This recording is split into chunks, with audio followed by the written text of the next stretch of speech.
The Atheist Debates Patreon project presents Biblical Resurrections. Hey everybody, I hope you're doing well. I'm getting ready to travel to Tampa, Florida to do a debate on the resurrection of Jesus Christ at a church in Tampa. It'll be streamed live. You can look around my social media for links to the YouTube live stream to view. I'll probably include it in the description, but just in case I forget, you can find it pretty easily. In preparation for that debate, I've been reviewing what the Bible has to say about the resurrection of Jesus. And it's because the Bible is the primary and only nearly contemporary source for the claims about the resurrection of Jesus. But as most of us are aware, the Bible also talks about other people who've been raised from the dead, including Jesus raising Lazarus and stuff, which we'll get to in a moment. Before Christians write in to correct me, or Jews, I suppose, if I say that Elijah raised someone from the dead, I'm merely talking about what the narrative says. I'm not claiming the power comes from Elijah. As we note in this story in 1 Kings, it is Elijah reaching out and asking God to restore this kid's soul, which isn't what always happens. As a former Christian, I was raised to understand that this power comes from God. It wasn't from Elijah. But the Bible is a little confusing about the power and the source of power and things about it, especially when you get to Elisha asking for a double helping of Elijah's power. When talking about Jesus' death and resurrection, I'm always tempted to point out that at the moment of his death, there were the earthquakes and that the zombies marched on Jerusalem. And I understand that that phrasing is problematic and not everybody likes it. It amuses me because the description is consistent with that, and it's a good way to remember it, that perhaps a resurrection may not have been as impressive as some people would like to think it should be. But we'll get to that story a little later. If we're going to go through biblical resurrections, we have to start with Elijah. And I'm not talking about Elijah's resurrection because there was no resurrection of Elijah, because Elijah never died.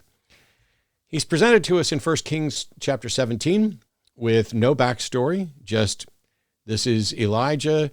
He's a Tishbite living in Gilead, and his name means my God is Yahweh, which has led some scholars to suggest that maybe this wasn't actually his name and was in fact a title because of what he did. He ran around basically preaching against Baal and other pagan gods, and it makes sense that someone might have a title like my God is Yahweh if that's what they were doing. Elijah didn't die. According to the Bible, a chariot of fire showed up and Elijah was taken up in a whirlwind. So seemingly he might have a body from earth in heaven, although we don't know because it's not very specific and doesn't say anything. Elisha is the second major prophet that raised people from the dead, and Elisha was Elijah's successor, and had asked for a double portion of Elijah's power. And so that raises some questions. If it's God's power and God's doing all this, does that just mean that God did twice as much with Elisha? Does it mean that, shouldn't it be the case that God's just going to do however much he's going to do, and bless Elijah and Elisha, and they're just going to have whatever ability God issues forth from them? The very concept of where the power comes from and where it rests is unclear, as we'll see. But we're starting with Elijah. 1 Kings chapter 17, verses 17 through 24, tells the story of Elijah. This is just after he's been introduced. He is staying with the widow of Zarephath. Now, like most women in the Bible, she's not named. Names aren't relevant for people who are essentially property of others, including even if you're the widow of someone who previously owned you. Yes, I know it's not that they were necessarily slaves owned, but the Bible's misogyny is, I've already done a video about it. But Elijah is staying with Zarephath's widow, and her son dies. And there's concern that, is God punishing this widow by killing her son? As you read through there, in verse 18, It says, and she went to Elijah, what have I to do with thee, O thou man of God? Art thou come unto me to call my sin to remembrance and to slay my son? So she thinks Elijah is bringing God's wrath upon her. And you would think that if that's something that God wouldn't do, then Elijah would say, oh, no, there's been some mistake. I can't do that, and that's not something God would do. But that's not what actually happens. Elijah basically reaches out to God, grabs the kid, takes him to the upstairs room, cries out to God, are you bringing evil upon this widow that I'm staying with by slaying her son? So even Elijah's like, hey, God, are you killing this woman's son? And he stretches himself out over the kid 3 times and cries to God, saying, restore this kid's soul. God hears Elijah and restores the kid's soul. And then the woman believes, okay, this is truly a man of God. So this is Elijah's one and only raising someone from the dead. The story has a number of problems, not the least of which is that we've got, the first of several in this story, but one of just many unnamed women who are essentially props in the stories, and the son, who's also not named, not relevant. This is all just so God can show off, I guess, show off to some woman and then have someone write a story about it. Anyway, Elisha is Elijah's successor and wanted the double helping of power from God. And so there's a story that's very, very similar, and it takes place in 2 Kings chapter 4, verses 18 through 37. Elisha is sent to stay with a Shunammite woman and her husband, yet another unnamed woman, but in this case, so is the husband, I think, and so is the son. The husband might be named, but I don't recall what it is. They're staying there, and the woman is the one that is presented as being significant or powerful, despite not getting a name, and she doesn't have a child. And so Elisha either prays to allow her to have a child or just declares, you will have a child, and he leaves. And the lady does have a son. And then at some time later, that child dies. And so she sends a servant out to find Elisha on Mount Carmel. Elisha comes down, lays on the boy, mouth to mouth, eye to eye, hand to hand, warms the boy up. The boy sneezes 7 times and comes back to life. That's the only resurrection that Elisha did while he was alive. But when you ask for a double helping of Elijah's power, that needs to pay off in the narrative somehow. So we continue in 2 Kings a few chapters later, chapter 13, verses 20 and 21. I'm going to pull this up because it's so short. I included verse 22 as well, just so you can see that the story actually ends. Verse 20, and Elisha died, and they buried him.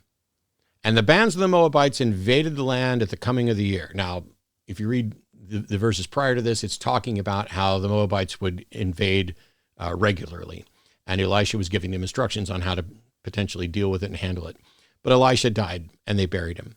And so it came to pass, as they were burying a man, another unnamed individual, that behold, they spied a band of men, and they cast the man that they were burying into the sepulchre of Elisha.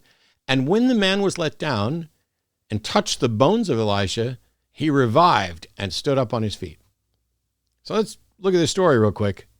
Elisha dies. They're burying someone else, but the Moabites attack and they don't have any time. So they throw him into the most convenient place they can, which is into Elisha's tomb. That dead body touches Elisha's dead body and comes back to life. Unlike other stories where some man of God begs God to raise someone, this one is much closer to the raw magic resides in the body of the prophets sort of thing. It makes no sense that God would randomly raise an unnamed person who just happened to have their body touch the same guy who laid hand to hand, mouth to mouth to resurrect someone else. There's nothing about this story that makes any sense. It does, though, fit into a narrative that has led people to try to sell off pieces of the bodies of the saints, pieces of the cross, things like that, because this reinforces a view that there's power in the body. There's power residing in Elisha, and Elisha had so much power that it persisted after he was dead. Now, I'm an atheist. I'm a former fundamentalist Christian. I don't believe that this story is true. I don't believe any of these stories that I'm getting ready to talk about are true, but I especially don't believe this story is true. We'll get to that a little bit later as well. That's the end of the ancient prophets raising the dead. Elijah raised one boy, Elisha raised one boy while alive, and Elisha's body raised some other random person after he was dead. When we get, though, to the New Testament and we start talking about Jesus, there are a number of different stories, and I'm going to go through this by starting with one where Jesus didn't actually raise anybody from the dead, but the dead raised anyway. And that is Matthew chapter 27, verses 50 through 54. And we'll pull that up on the screen. Jesus, when he had cried again with a loud voice, yielded up the ghost. So basically, verse 50, Jesus dies. And behold, the veil of the temple was rent in twain from the top to the bottom, and the earth did quake, and the rocks rent. And the graves were opened, and many bodies of the saints which slept arose, and came out of their graves after his resurrection, and went into the holy city, and appeared to many. Now, the Bible doesn't say how many people were raised here, it just says many. This is the entirety of the story. And this is the one that I like to talk about, where Jewish zombies rose and marched on Jerusalem. Because what else do you call this? An earthquake happens at the moment of Jesus' death. Dead bodies get out of their graves and tombs and go in and make an appearance to people in Jerusalem. Doesn't mean they're necessarily the Walking Dead or zombie brains, but how do you not look at that and say that's Jewish zombies rising up on Jerusalem? So we have an unknown number of people that applies to. But the rest of the stories deal with what Jesus did.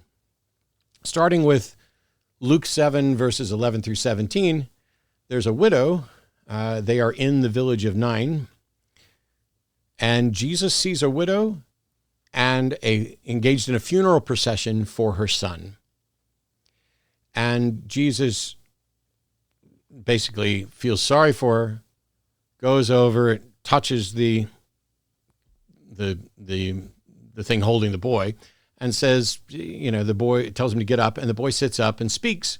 And the crowd compares him to Elijah and Elisha. They don't say Elijah or Elisha by name, but they specifically compare him with the prophets. Verse 16 says, there came a fear on all, and they glorified God, saying that a great prophet is risen amongst us, and that God hath visited his people.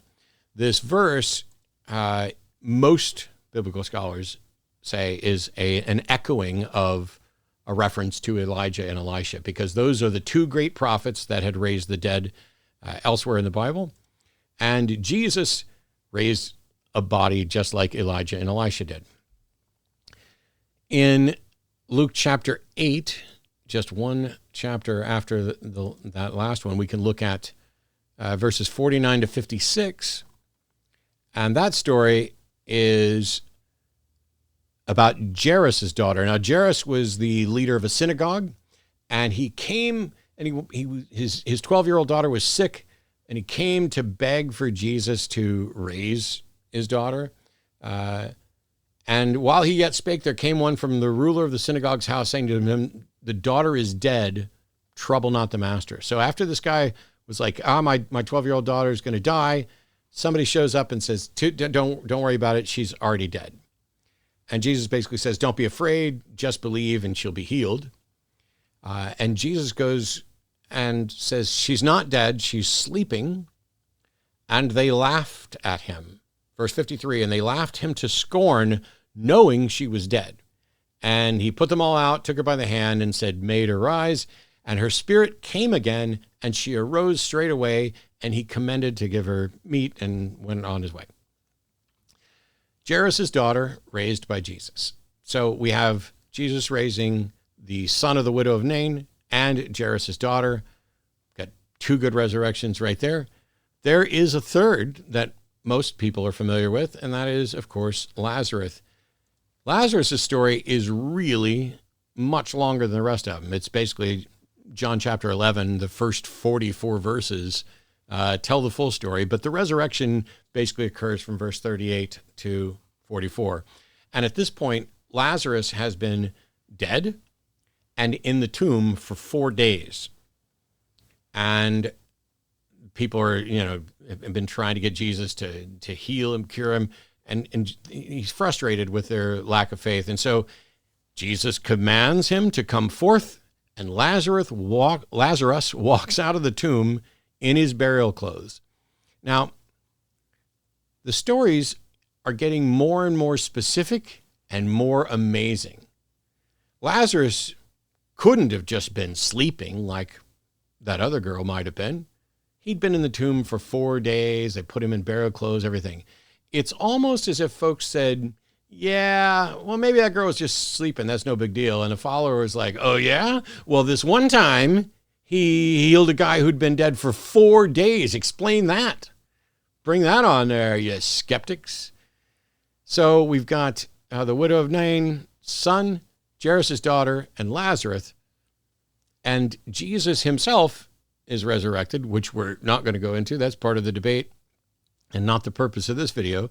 There are two other resurrections that the Bible talks about. One of them, they're both in Acts.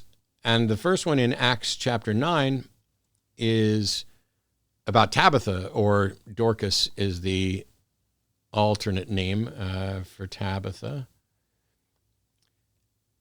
So there was at Joppa, a town, a certain disciple named Tabitha, which by interpretation is called Dorcas. The woman was full of good works and alms deeds, which she did. So basically, there's a woman that everybody loved. She helped the poor. She was a nice woman. She died. They washed the body. They put it upstairs in the room. And then they sent someone to Lydda, I'm not quite sure how to pronounce the town name, to get Peter, because he was like in the town next to them. Peter comes down, clears the room, and tells her to get up. Interesting thing, if Peter cleared the room, how do they know what Peter said? We'll just go with Peter came down and just said, I just told her to get up, and she got up. It's always funny when somebody's writing a story about something that happens in a room where nobody else was. Why not just have Peter came down and say, I told her to get up, and she got up. But she opened her eyes, and when she saw Peter, she sat up, and he gave her his hand and lifted her up. And when he had called the saints and widows, presented her alive. And it was known throughout all Joppa, and many believed in the Lord. So here we are after Jesus has died, resurrected, and ascended in the story. Peter raises somebody else from the dead. So he is one of a handful of people who have actually been granted this power by God, or through this power God worked. You've got Elijah, Elisha, Jesus, Peter, and the final one, Paul. And that's in Acts chapter 20, verses 7 through 12. And this is Eutychus being raised from the dead. Now, Eutychus is a guy that's sitting in a third-story window while Paul is preaching. Eutychus falls asleep, falls out of the window. Paul rushes out, throws himself on the lifeless body, and immediately Eutychus is back to life. Paul goes back in and finishes eating, and Eutychus goes about his business. That's it. And there sat in a window, verse 9, a certain young man named Eutychus, being fallen into a deep sleep. And as Paul was long preaching, he sunk down with sleep and fell down from the third loft and was taken up dead. Now, my first thought is, hang on, how do you know he's dead? I mean, third story, at that time, not crazy high. People survived worse, but okay, cool. They just say he's dead. And when Paul went down and fell on him and embraced him, saying, "Trouble not yourselves, for his life is in him." Now, this may not be an actual account of Paul raising someone from the dead. It could be an account of Paul was preaching, somebody fell asleep during his sermon and fell out of a window. Paul goes rushing out, lays down on him, "Don't worry, he's alive," and then goes back in to have dinner. The Bible does say he's taken up dead, and that Paul says, don't trouble yourselves, for his life's within him. And when he therefore was come up again and had broken bread and eaten and taken a long while, even till break of day, so he departed. And they brought the young man alive and were not a little comforted. That's it. Those are the accounts of resurrections in the Bible. And the last one may not even be a resurrection.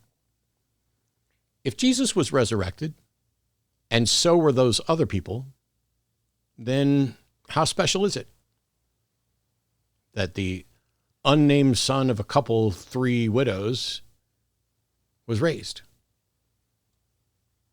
How can it be considered a special event or even particularly remarkable if it's happening several different times? The next question is, of course, where's the evidence for any of these? We have the stories, and in some cases, we have barely a story. Where's the extra biblical accounts of this? Where are the people of Joppa who all knew Tabitha and loved her and knew that she was raised from the dead? It doesn't seem to exist. Where's the empirical evidence for any of this? If we're going to be asked to believe that people were dying and being raised, you can't just go with, "I'm telling you, they were dead and now they're not." That's not enough. Where are the medical accounts? Where are the additional eyewitness accounts? None of these, by the way, are eyewitness accounts at all. We have no reason to think that any of them are eyewitness accounts. The Gospels are anonymous. Whether or not, even if they were eyewitness accounts, whether or not they are accurate is something that should be the result of an investigation. It seems that there were several stories with similar elements, but they often don't make sense. In the case of Elisha's dead body raising another, it's literally 2 sentences saying Elisha was dead and a body touched his and raised. That's just wild. That's it. That's all we get out of this amazing account. Elisha died. They buried him. They chucked a body into his tomb, and that body came back to life when it touched Elisha. That's an amazing, remarkable story that gets 2 sentences. These stories are thrown around as if they're nothing, not as if there's something remarkable here. If this happened today, it would be huge news. If it happened at any time, it would and should be huge news. It's almost as if they know they're telling stories that they can't prove. These are remarkable stories thrown around as if they're nothing. There's absolutely no contemporary extra-biblical sources for any of these, no way to investigate, and no investigations apparently done at the time, no way to confirm any of it. It's almost like you can witness tall tales growing. Elijah, God sends him to stay with someone. Her son dies. She blames Elijah. He raises him, and then that woman believes. Elisha ends up staying with a woman and her husband who don't have any children. Elisha predicts she'll have a child. She does, but that child dies, so they send for Elisha, who raises the child from the dead. A slightly grander story. Followed by 2 sentences, and the ignored automatic rising of someone whose dead body merely touches Elisha's body, which reinforces ideas about power in the body of the prophet. And then Jesus comes along, and we've got new stories that find him being compared to the great prophets Elijah and Elisha. Jesus raises the child of a widow that he just happens to see. Jesus dies, and many people crawl out of their graves and are seen in Jerusalem. That barely counts. Gets one little mention. Jesus raises Jairus' daughter by just telling her to get up. It's unclear if she was actually dead or sleeping. Jesus says she was sleeping. Are we to take that literally, or was Jesus just teasing and they make fun of Jesus for saying she was sleeping when it was clearly she was dead? But how do we know whether she was sleeping or not? Is this an instance of somebody being raised from the dead? So Jesus raises Lazarus in a longer story where there's a strong emphasis on just how dead he must have been after 4 days in the tomb. See how the tall tales are kind of growing. Oh, Jesus raised this girl over here. Oh, no. He said she was sleeping. Yeah, well, Lazarus definitely wasn't sleeping. He was in his burial clothes, and he was in the tomb for 4 days.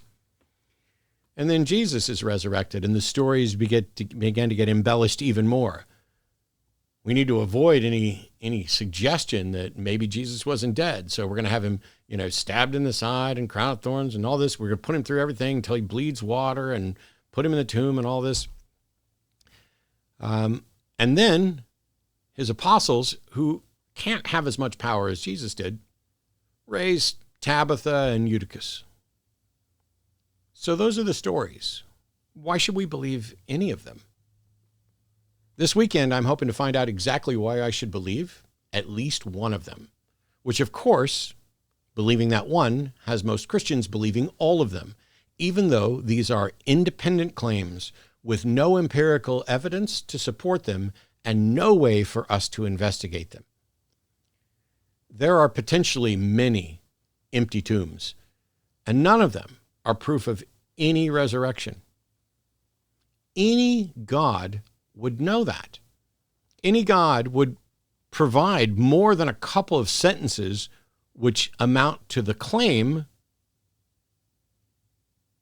and would understand that that claim should be supported with evidence. But God evidently leaves those claims wholly unsupported. Those claims don't become believable merely because people believed them. It doesn't become more believable merely because someone relatively temporally closer to the events than us believed them. Those claims don't become probable merely because people acted in accordance with their convictions, because those convictions happen independent of the truth. So let's see if this weekend we can get to the truth of at least the most important of all of these resurrections, the resurrection of Jesus. Will we see any empirical evidence to support it? Will we be relying solely on the biblical account, the accounts from unknown authors that may or may not claim to be eyewitnesses, which isn't going to increase or decrease how much we can actually trust what the claims are? A few scraps of thought that people sincerely believed and forged a massive religion that still dominates the world to this day. But the truth of a claim isn't contingent on how many people believe it, when they start believing it, how strongly they believe it. None of that is evidence for the claim. And yet that's what we've been stocking up. That's what we've been stocking up and stacking up to see if maybe we can accumulate so much belief that it should count as evidence for the claim. All of these people couldn't be wrong, right? And yet, for any other claim from any other religion, the number of people who believe it doesn't seem to sway Christians, just like the number of people who believe that Jesus is God doesn't sway Muslims. It'll be interesting to see how this debate goes. I'm looking forward to it. I suspect, because we've already had some conversations, that there's probably going to be some sort of Bayesian analysis. I don't know if that's the entirety of the case or just the majority of the case, to argue that Jesus probably rose from the dead. And I will be arguing that Jesus probably didn't rise from the dead, although I don't think I'll have to be doing any math to do it. We need evidence for claims, and what we have right now are just claims. Claims of Tabitha and Dorcas, Eutychus, Lazarus, Jairus' daughter, the son of the widow of Nain, an Israelite man unnamed, and 2 sons of 2 widows raised by Elijah and Elisha. If we had just 2 or 3 more, maybe nobody would even consider Jesus' resurrection to be special at all. See you next time. Bye-bye.